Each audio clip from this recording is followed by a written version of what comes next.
ఏం పెట్టింది? గుడ్డు పెట్టింది. రోజు గుడ్డు తింటారా? ఎక్కడ తింటారు?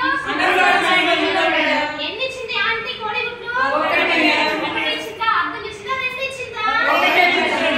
ఏంటో పప్పులో ఇచ్చిందా? చెట్లలో ఇచ్చిందా? అలాంటి కోడి గుడ్డును పెట్టింది. పెట్టిన తర్వాత కోడి గుడ్డులో నుంచి చిన్న కోడి పిల్ల బయటకు వచ్చింది. ఎలా వచ్చింది? బయటకు వచ్చి ఇలాగా చూసుకునింది. చుట్టుపక్కల చూసింది, ఎవరు కనపడలేదు. ఎదురుగా తల్లి కోడి కనిపించింది. తల్లి కోడి అమ్మ అమ్మ ఈ రెక్కలతో నేను ఏం చెయ్యాలి అని అడిగింది. ఏమని అడిగింది? పిల్ల కోడికి ఈ రెక్కలతో నువ్వు ఎగరాలి అని చెప్పింది. ఏమని చెప్పింది? తర్వాత నడుచుకుంటూ వెళ్తా ఉంటే గింజలు కనబడినాయి. ఏం కనబడినాయి?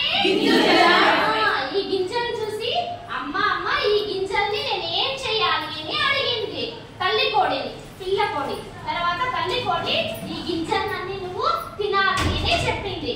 అమ్మ ఎందుకు తినాలి అంటే నీకు ఆకలి వేస్తారు కదా, అందుకే నువ్వు తినాలి అని చెప్తారు. అందువల్ల తింటే ఆకలి వేయదు అని చెప్తాది. తర్వాత తినేసిన తర్వాత చిన్న చిన్న కోడి పిల్లలు ఆడుకుంటూ ఉన్నాయి. ఎలాగా? మా అమ్మ ఈ వీటితో నేను ఏం చెయ్యాలి అని అడిగింది చిన్న కోడి పిల్ల. వీటితో నువ్వు ఆడుకోవాలి అని చెప్పింది తల్లి కోడి. ఆడుకుంటూ ఉంటే తల్లి కోడి బయటికి మేతకు వెళ్ళింది.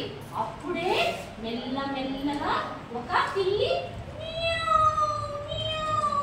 అంటూ వచ్చింది. తోటి పిల్లలన్నీ కోడి పిల్లిని చూసి తుర్రుమని పారిపోయినది. కానీ ఇది మాత్రము ఏం చేయాలో మనకి తెలియదు. ఎక్కడెక్కడో వెతికింది అమ్మని. అమ్మ ఎక్కడా కనపడలేదు.